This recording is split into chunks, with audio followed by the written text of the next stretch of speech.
জীবনের কোনো পরিস্থিতিতে যদি এই দৃশ্যটা আপনার সামনে আসে যে আপনি যাদের থেকে সাপোর্ট পাওয়ার আশা রাখার পরও সাপোর্ট পাচ্ছেন না, আপনরাই দূরে সরে যাচ্ছে, মনে রাখবেন আপনার আল্লাহ আপনার উপর দয়া করা শুরু করেছেন। সুবহানাল্লাহ।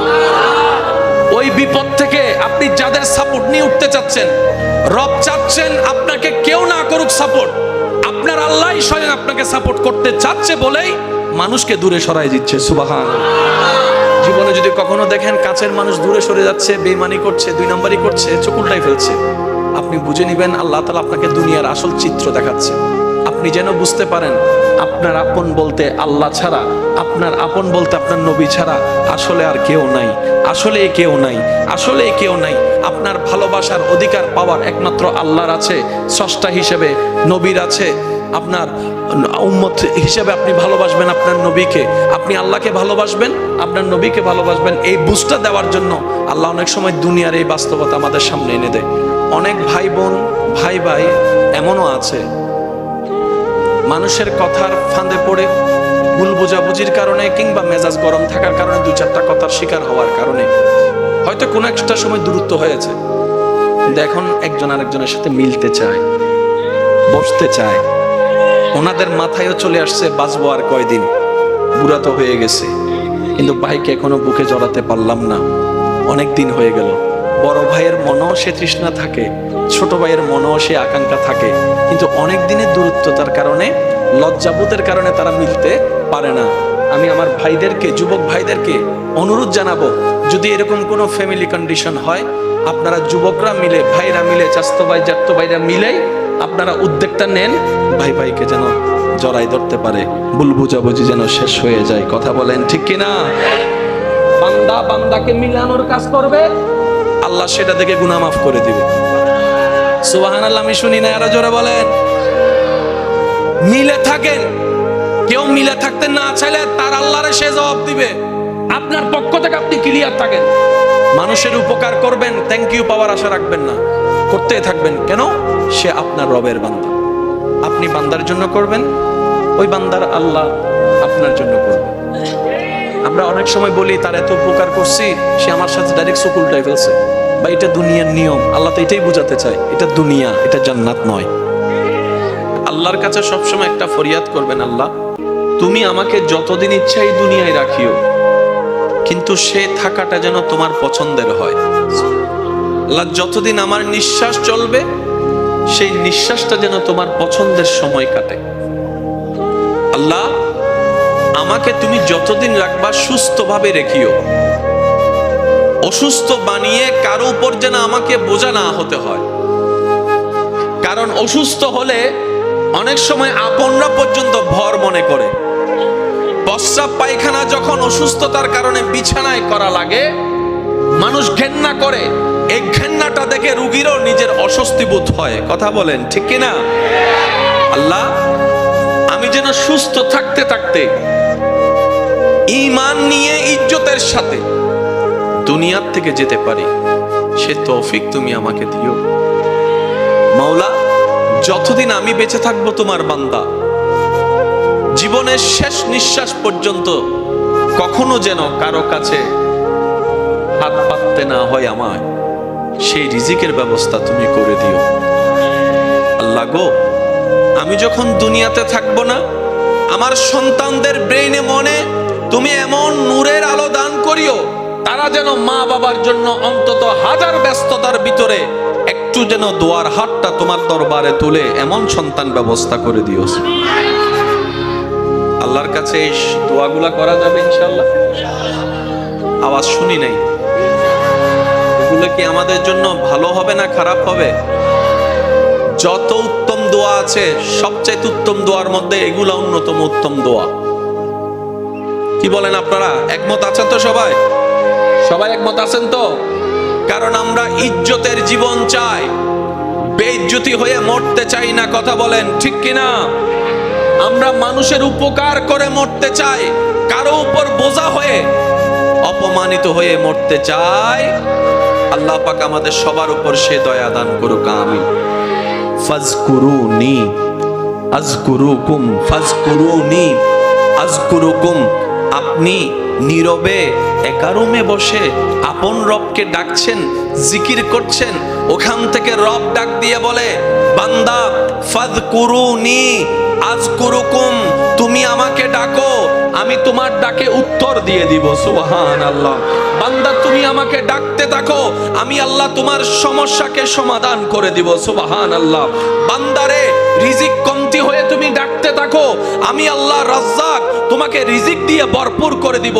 বান্দা যখন ডাকতে থাকে গভীর রাতে, রব্বুল আলামিন জিজ্ঞেস করে ফেরেশতাকে, ও ফেরেশতা, আমার বান্দা এভাবে ডাকছে কেন? তার কিছু প্রয়োজন আছে কিনা জিজ্ঞেস করো, আমি আল্লাহ দান করতে প্রস্তুত। সুবহানাল্লাহ। কারো ডাক রব আশা করে না। আমি আমার জায়গা থেকে যত সহজভাবে বলা যায় আমি চেষ্টা করছি, বাকিটা ওয়ামা তৌফিক ইল্লা বিল্লাহ, আল্লাহ যতটুকু দয়া করে। কারণ সবার বলা বুঝ এক, বলেন না, সবার বলা বোঝা এক। তবে আমি আমার প্রেমিক ভাইদের কাছে একটা জিনিস জানতে চাই, আমরা কি লস চাই নাকি লাভ চাই? বেইজ্জত চাই না ইজ্জত চাই? অশান্তি চাই না শান্তি চাই? মাথা নিচু করে বাঁচতে চাই নাকি মাথা উঁচু করে বাঁচতে চাই? এই জিনিসগুলা যাদের দরকার, আজকের আলোচনা তাদের জন্য। সুবহানাল্লাহ বলেন। ঠিক বললে সওয়াব হবে কিনা আমার জানা নাই, কিন্তু সুবহানাল্লাহ বললে কল্পনার বাইরে সওয়াব। পিছনের বাইরে এমন ভাবে সুবহানাল্লাহ বলেন যেন আওয়াজটা এখানে আসে। একবার বলেন সুবহানাল্লাহ। বান্দা যত রবের জিকির করে শয়তানের গালে জুতার বাড়ি ভরে। তো এইরকম অপরচুনিটি, সুযোগ মিস দেওয়া যাবে? জিকিরকারী সবাই, রবের নজর আপনার দিকে। কাশ আমি যদি বুঝাতে পারতাম কথাটা। জিকিরকারী সবাই, আসমানে লক্ষ কোটি অগণিত ফেরেশতা, কেউ রুকু দিয়ে রবকে জিকির করছে, কেউ সিজদায় রবের জিকির করছে, কেউ দাঁড়িয়ে দাঁড়িয়ে জিকির করছে, কেউ এমনে জিকির করছে, কেউ অমনে জিকির করছে। এমনকি জান্নাতের ফেরেশতা রিদওয়ানও আপন আপন নিয়মে রবকে ডাকতেই আছে, রবকে ডাকতেই আছে, রবের জিকির করতেই আছে, রবের স্মরণ করতে আছে। কিন্তু সেই ডাকের উত্তরে রবের কোনো উত্তর নাই। কিন্তু যখন আপনি এই ভাঙ্গা ঘরের মধ্যে ছাদও নাই, রোদও ঢুকে, বৃষ্টিও পড়ে, ছোট্ট একটা জায়গায় বসে বসে যখন আপনি আপনার ভালোবাসা দিয়ে, ভক্তি শ্রদ্ধা দিয়ে রবকে ডাকতেই আছেন, রব বলে যে ফেরেশতা দেখতো আমার বান্দার কিছু লাগে কিনা, ফেরেশতা দেখতো আমার বান্দার কিছু প্রয়োজন আছে কিনা, ফেরেশতা দেখতো আমার বান্দার কিছু চাহিদা আছে কিনা। ফেরেশতা বলে, আল্লাহ এইখান থেকে ডেকে ডেকে ফাটাই ফেলতেছি, আমাদেরকে একবার জিজ্ঞেসও করলা না কোন জায়গার কোন কোনায় বসে।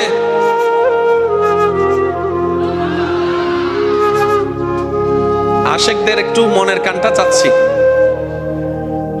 পুরা সৃষ্টি জগতে পৃথিবী অনেক বড়, কিন্তু সূর্যের সামনে পৃথিবীকে রাখলে একটা ডিমের মতো।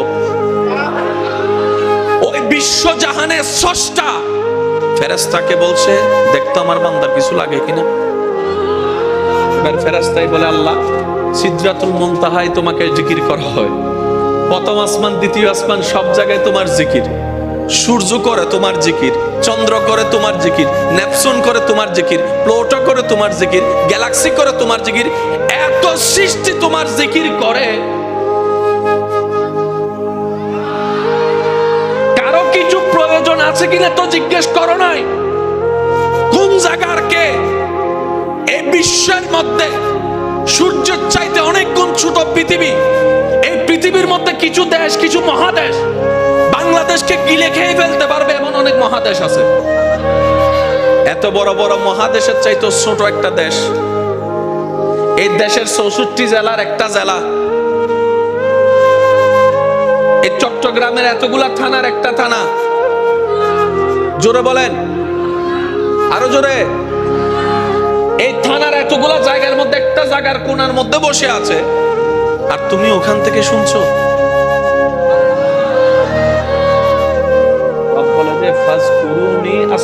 আমি ওয়াদা করেছি আমার বান্দার সাথে, বান্দারে তোর ডাকতে দেরি হবে, আমি রবের উত্তর দিতে দেরি হবে না। ফাযকুরুনি ফাজকুরুনি ফাজকুরুনি, বান্দা তুই আমাকে বিপদে পড়ে স্মরণ কর। আযকুরুকুম, আমি তোকে বিপদ থেকে উদ্ধার করার মাধ্যমে স্মরণ করব। সুবহানাল্লাহ। ফাযকুরুনি, পারিবারিক অশান্তি হলে আমাকে একবার স্মরণ কর।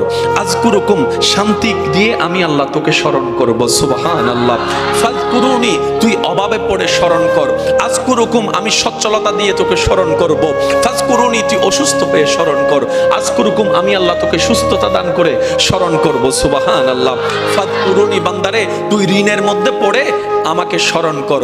আযকুরুকুম, ঋণ থেকে মুক্তি করার মাধ্যমে আমি আল্লাহ তোকে স্মরণ করব। ফাযকুরুনি, মজলুম হয়ে অত্যাচারিত যদি হস তুই আমাকে স্মরণ কর। আযকুরুকুম, ন্যায় বিচার করে এর মাধ্যমে আমি আল্লাহ তোকে স্মরণ করব। সুবহানাল্লাহ। ফাযকুরুনি, আশেপাশের পরিবার বাহিরের মানুষের অত্যাচারে পড়ে তুই কষ্ট পেয়ে আমাকে স্মরণ কর। আযকুরুকুম, আমি সেই কষ্টটাকে শান্তিতে রূপান্তর করে তোকে স্মরণ করব, তোকে স্মরণ করব, তোকে স্মরণ করব। বান্দারে তুই সারাটা জীবনে হাজার ব্যস্ততার ভিতরে আমি রবকে স্মরণ করার জন্য কিছু কিছু সময় তুই বের করে নে। আমি আল্লাহ কিছু সময় বরাদ্দ করে দিলাম, যেমন 5 ওয়াক্ত নামাজ। এইভাবে তুই স্মরণ কর। ব্যবসার মাঝে তুই স্মরণ কর, চাকরির মাঝখানে তুই স্মরণ কর, রান্নার মাঝখানে তুই স্মরণ কর, কাপড় ধোয়ার মাঝখানে তুই স্মরণ কর, চলাচলের মাধ্যমে তুই স্মরণ কর, হাঁটার মধ্যে তুই আমাকে স্মরণ কর, বসার মধ্যে স্মরণ কর, শোয়ার মধ্যে স্মরণ কর, খাওয়ার আগে স্মরণ কর, খাওয়ার পরে স্মরণ কর। বান্দারে তুই যদি কোনো রকম দুনিয়ার ব্যস্ত সময়ের অল্প জীবনে আমাকে স্মরণ করতে করতে নবীর প্রেম নিয়ে যদি স্মরণ করতে করতে কবরে আসতে পারোস, সেই কবরে তোরে কেউ মনে রাখবে না। আমি আল্লাহর রহমত সেখানে তোকে স্মরণ করব। হাসরও স্মরণ করব। Deal final. দোকান থেকে জিনিস নেয় কিভাবে? টাকা দেয় জিনিস, আর কোন ঝগড়া আছে? রব বলে যে তুই এখানে স্মরণ কর, পিছন পর্যন্ত আমি ওইখানে স্মরণ করব। তুই আমার এখানে মনে রাখ, আমি তোর ওইখানে মনে রাখবো। তুই এখানে আমার জন্য কর, ওইখানে আসলে আমি তোর জন্য করব। ডিল। ইন্নামা তারাজু রহম করিব। Deal deal. এই ডিলটাকে যারা ডিলে রেখে কবরে যেতে পারে, ইজ্জত তাদের জন্য, রহমত তাদের জন্য, সম্মান তাদের জন্য, নবীর সুপারিশ তাদের জন্য।